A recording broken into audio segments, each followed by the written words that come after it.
ایک آیت جو عام طور پر اس رات کے بارے میں قرآن پاک سے کوٹ کی جاتی ہے وہ سورۃ الدخان کی یہ آیت ہے، انا انزلناہ فی لیلۃ مبارکۃ انا کنا منذرین فیہا یفرق کل امر حکیم امرا من عندنا انا کنا مرسلین رحمتا من ربک انہ هو السمیع العلیم۔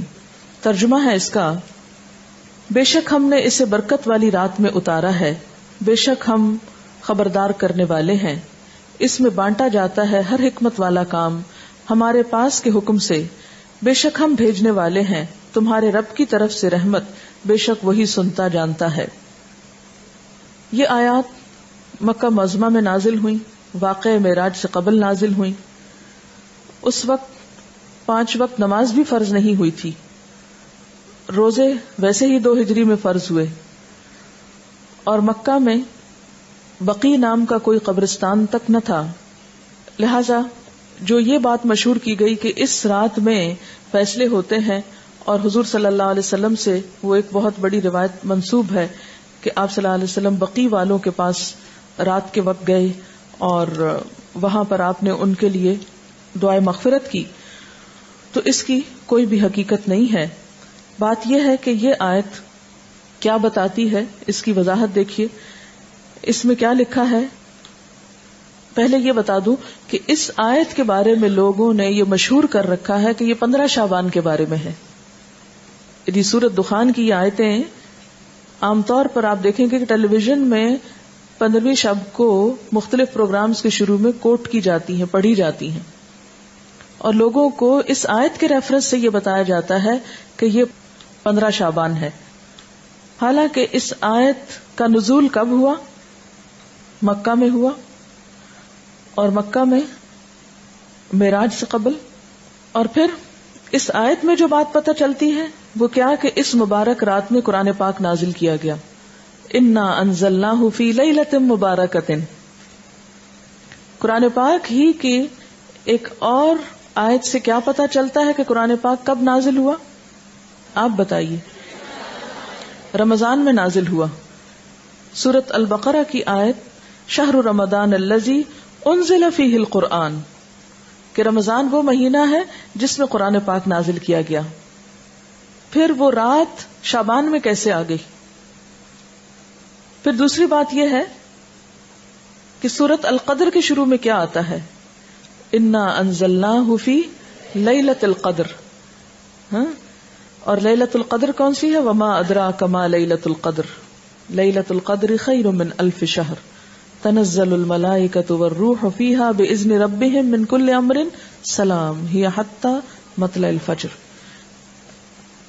ہمیشہ سے آپ کو معلوم ہے کہ اس سورت کی جو تفسیر کی جاتی ہے وہ کیا ہے کہ یہ کس رات کے بارے میں بات ہے؟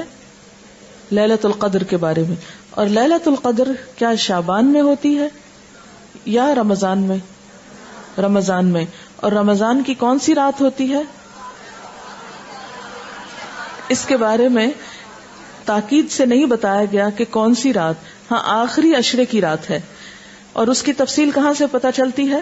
حدیث پاک میں ہے کہ ایک مرتبہ آپ صلی اللہ علیہ وسلم گھر سے باہر تشریف لائے، دیکھا کہ 2 شخص باہم جھگڑ رہے تھے، آپ نے ان کی صلح فرمائی، پھر فرمایا کہ میں تمہیں ایک خیر کی بات بتانے نکلا تھا مگر تم جھگڑ رہے تھے، اس لیے میں وہ بات بتانا بھول گیا، صرف اتنا یاد ہے کہ وہ بات یہ تھی کہ وہ رات کب ہے۔ یعنی میں یہ بتانے کو آ رہا تھا کہ لیلۃ القدر کب ہے، لیکن تمہارے جھگڑے کی وجہ سے وہ مجھ کو بھول گئی، اب مجھے یاد نہیں، بس اتنا یاد رہ گیا کہ وہ برکت والی رات رمضان المبارک کی آخری 5 طاق راتوں میں سے ایک تھی۔ اب تم اس کو 21، 23، 25، 27 اور 29ویں راتوں میں تلاش کرو۔ یہ بخاری کی روایت ہے۔ آپ صلی اللہ علیہ وسلم اس رات کو پانے کے لیے رمضان کے آخری عشرے کا اعتکاف فرمایا کرتے تھے، یہ بھی بخاری کی روایت ہے۔ تو اس سے کیا پتہ چلتا ہے کہ لیلۃ القدر، قدر سے مراد کیا ہے؟ ایک تو قدر و قیمت کے معنوں میں آتا ہے، دوسرا قدر سے مراد تقدیر بھی ہے کہ تقدیر کے فیصلے اس رات میں ہوتے ہیں، نہ کہ 15 شعبان کی رات کو۔ اور پھر آپ دیکھیں کہ اس میں ان آیتوں میں جو میں نے آپ کے سامنے سورۃ الدخان کی پڑھی ہیں، ان میں آتا ہے فیہا یفرق کل امر حکیم. فیہا سے مراد کیا ہے؟ اس رات میں، یفرق تقسیم کیے جاتے ہیں، کل امر سب کام، حکیم حکمت والے، یعنی ہر قسم کے فیصلے اس رات میں فرشتوں کے حوالے کیے جاتے ہیں، ان کو دے دیے جاتے ہیں. تو اس سے بھی کیا پتہ چلتا ہے کہ سورۃ الدخان کی یہ آیت 15 شعبان کے بارے میں نہیں ہے، بلکہ لیلۃ القدر کے بارے میں ہے، جس میں قرآن پاک بھی نازل ہوا اور جس میں لوگوں کی قسمتوں کے بھی فیصلے کیے جاتے ہیں.